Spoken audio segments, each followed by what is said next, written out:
Hello बच्चों, let's see this question.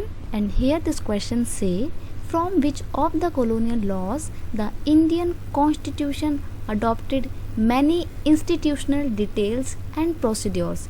यानी कि वो इंडिया का जब कॉन्स्टिट्यूशन बनाया जा रहा था तो वो कौन सा ऐसा कॉलोनियल लॉ था जिससे हमारे इंडिया के कॉन्स्टिट्यूशन ने बहुत सारे इंस्टीट्यूशनल डिटेल्स और प्रोसीड्योर को अडॉप्ट किया है. ठीक है, तो ऑप्शन है government of India act 1858, Indian council act 1892 या चार्टर एक्ट ऑफ 1853 या फिर गवर्नमेंट ऑफ इंडिया एक्ट 1935.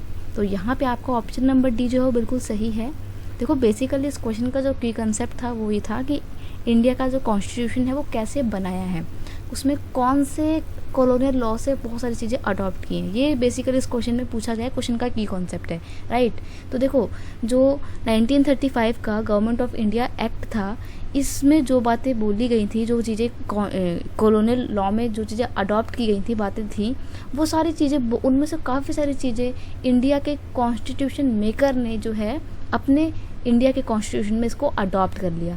तो जो बहुत सारी चीज़ें थी वो कौन से लॉ से इन्फ्लुएंस में आके ली गई थी, वो था government of India act 1935. Here your option number E D is your correct answer. I hope you understand it well. Best of luck.